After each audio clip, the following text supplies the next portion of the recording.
ভ্রমণ মানেই কি শুধু ম্যাপের এক বিন্দু থেকে আরেক বিন্দুতে যাওয়া, নাকি প্রতিদিনের একঘেয়ে জীবনের থেকে ছুটি নিয়ে একটা খুব থ্রিলিং অ্যাডভেঞ্চারে স্বাদ পাওয়া?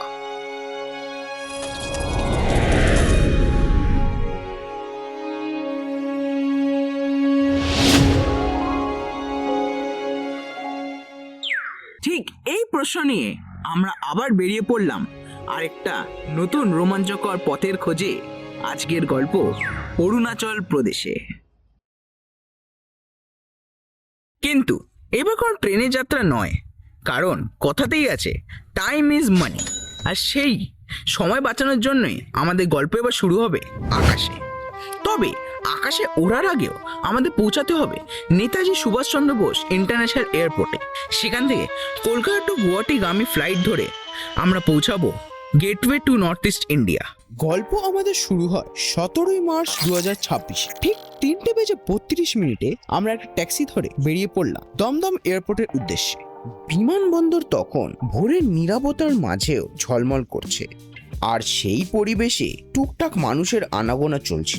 কিন্তু এন্ট্রেন্সে আর বেশি ভিডিও তোলাতুলি নিয়ে সময় নষ্ট না করে আমরা স্ট্রেট চলে গেলাম লাগেজ এবং সিকিউরিটি চেকিং এর দিক। সবে সিকিউরিটি চেক ইন করে বেরোলাম, আর 4:55-তে আমাদের বোর্ডিং টাইম। তারপর আমরা বোর্ড করব ইন্ডিগো এয়ারলাইন্সের এয়ারবাস A320, যেটা আমাদের পৌঁছে দেবে gateway to north east India Guwahati শহরে। সেখান থেকে আমরা রওনা হব শেরগাঁওয়ের উদ্দেশ্যে। এখন যদি প্লেনের টিকিটের রেটের কথা বলি, তাহলে কলকাতা টু গুয়াহাটি আমাদের 4টে টিকিট কাটা হয়েছিল, আর পার পার্সন আমাদের টিকিটের ফেয়ার পড়েছে 3900 রুপিস করে। তবে এটা কিন্তু 1 মাস আগে কাটা হয়েছিল। আবার ফেরার জন্য আমাদের টিকিটের ভাড়া পড়েছে 2500 টাকা, যেটা আবার 4 মাস আগে কাটা হয়েছে। তাই এটা দিয়ে বোঝাই যায় টিকিটের ফেয়ার সময় অনুযায়ী ভ্যারি করে। মুভিং সাইডওয়াক ধরে তারপর কিছুটা পায়ে হেঁটে বোর্ডিং এরিয়ার দিকে এগিয়ে গেলাম। যেহেতু বোর্ডিং একটু পরে শুরু হবে, কয়েকটা সিট বেছে নিয়ে আমরা আমাদের লাগেজগুলো পাশে রেখে বসে পড়লাম।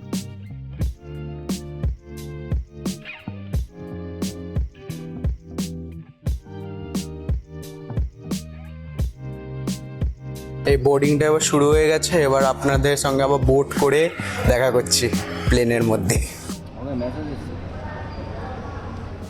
বোর্ডিং এরিয়াটা ধরে এগিয়ে গিয়ে আমরা প্লেনের মধ্যে প্রবেশ করলাম। আমাদের সিট নম্বর ছিল 25ABEF। তাই বোর্ডিং পাস অনুযায়ী আমরা আমাদের অ্যালোকেটেড সিটসগুলোতে গিয়ে বসলাম। প্লেনের প্যাসেঞ্জার কেবিনের প্রতিটা রোতে মোট 6টা সিট ছিল। লেফট সাইডে 3টে, রাইট সাইডেও 3টে। ছোটবেলায় বইতে সুন্দর সুন্দর ছবি দেখি, মনে হতো বাস্তবে কি এত সুন্দর জায়গা সত্যি হতে পারে। আচ্ছা, এই দৃশ্যটা দেখুন একবার। হয়তো সেই সব বইগুলোতে লুকিয়েছিল পৃথিবীর আসল সৌন্দর্য সত্য।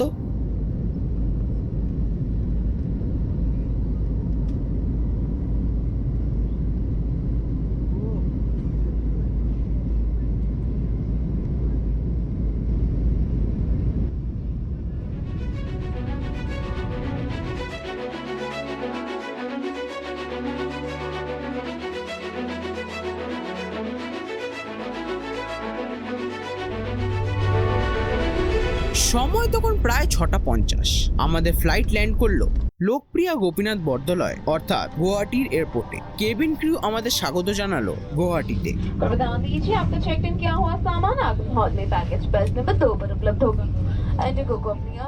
এবং প্লেনের প্রবেশদ্বার খুলতেই আমরা নেমে এয়ারপোর্টের বাস করে পৌঁছালাম মূল টার্মিনালটায়।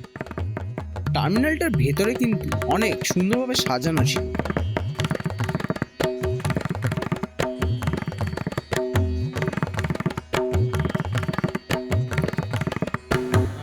এয়ারপোর্ট থেকে বেরিয়ে আমরা এবার যাব, গাড়িতে উঠবো।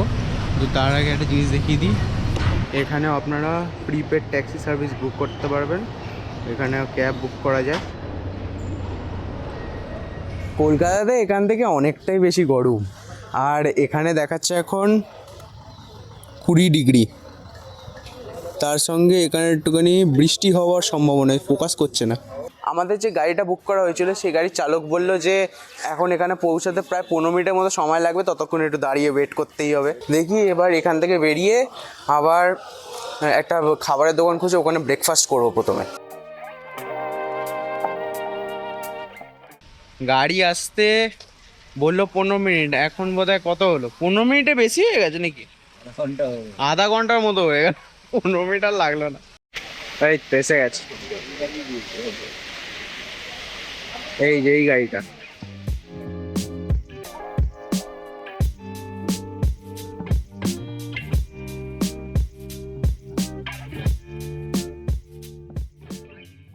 এই ট্রিপটা কোনো ট্যুরস অ্যান্ড ট্রাভেলসের সঙ্গে হয়নি, তবে সব তথ্য ভালো করে জানতে এবং প্ল্যানটা পারফেক্টলি করার জন্য আমরা আগে থেকে একটা ট্যুরস অ্যান্ড ট্রাভেলসের সঙ্গে যোগাযোগ করে ইটিনারি আর আনুমানিক খরচ সম্পর্কে একটা ধারণা নিয়ে নিয়েছিলাম। তারপর সেই অনুযায়ী আমরা নিজেরা প্ল্যান করে দিই। আর গাড়ির জন্য আগে একটা ট্রিপে পাওয়া গাড়ি চালকের কন্ট্যাক্ট নাম্বার সেভ করে রেখেছিলাম, পরে সেই নাম্বারটাতেই যোগাযোগ করে আমরা গাড়িটা বুক করি।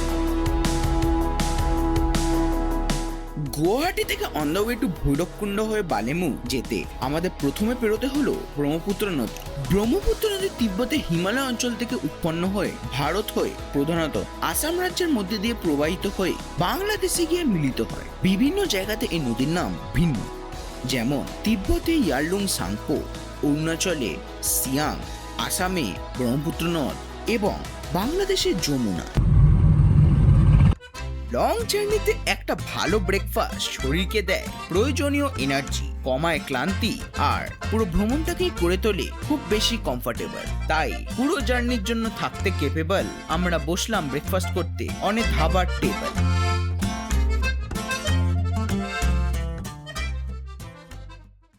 এই ভিডিওতেই আপনাদের জানাবো সব আমরা কোন রুট ধরে যাচ্ছি, তারপরে আইএলপি ব্যাপারেও বলবো। তো চলুন গাড়িতে উঠে পড়ি, তারপরে আপনাদের সব জানাচ্ছি আস্তে আস্তে করে।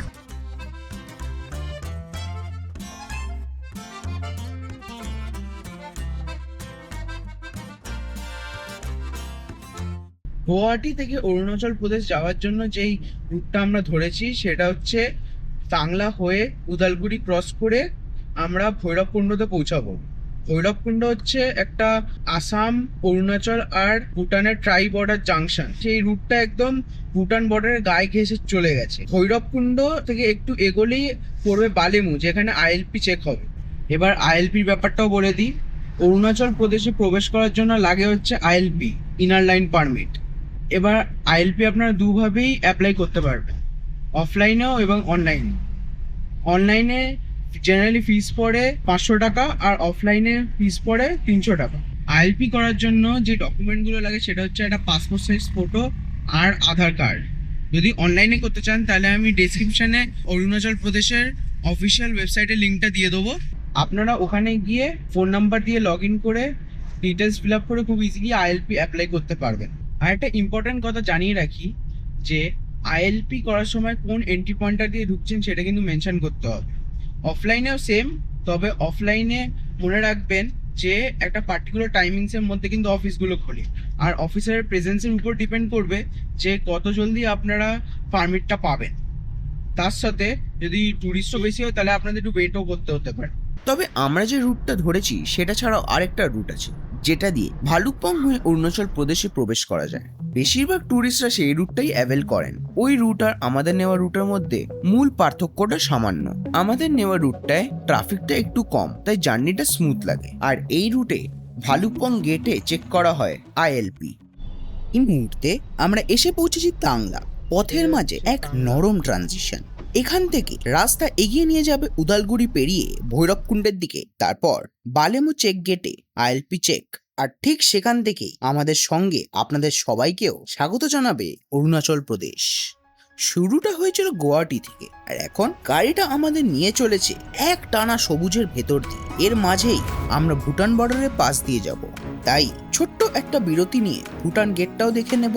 তারপর আবার রওনা হব আমাদের গন্তব্য শেরগাঁওয়ের উদ্দেশ্যে, যেখানে এই সুন্দর রোড ট্রিপ শেষ হয়ে সঙ্গম মিলবে পাহাড়ের অপূর্ব দৃশ্যপটে। কিন্তু এই কথাটা কিন্তু উপেক্ষা করলে চলে না যে গন্তব্যে পৌঁছানোর আগেই আমাদের এই যাত্রাটা হয়ে উঠেছে মনে রাখার মতো এক অভিজ্ঞতা।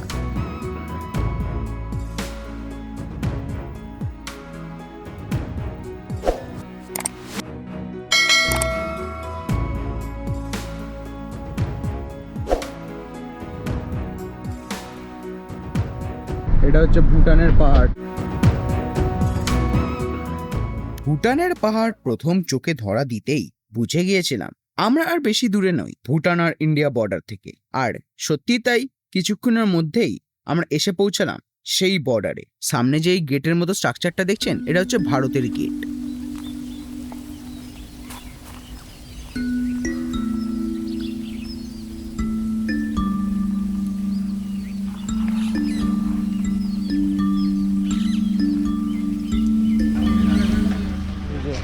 Welcome to India. ওইদিকে ইন্ডিয়া আর এইদিকে ভুটান। আমার ভুটান ঘোরা, আমি 2019-এ ঘুরেছিলাম, খুব সুন্দর ছিল।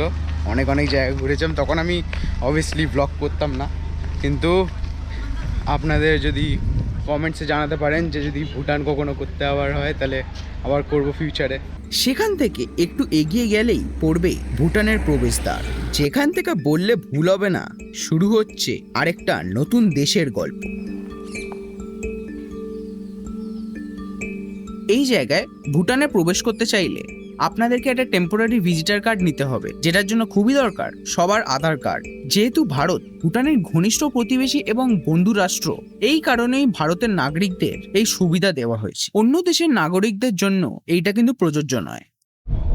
আজকের পর্বটা আমি এখানেই শেষ করছি, তবে পরের পর্বে আপনারা দেখবেন কিভাবে আমরা বালেমু চেক পয়েন্টে আইএলপি চেক করিয়ে একটি অসাধারণ ভিউ পয়েন্ট উপভোগ করে পৌঁছে যাই শেরগাঁও, যেখানে ছিল একটি অসাধারণ সুন্দর একটি হোমস্টে।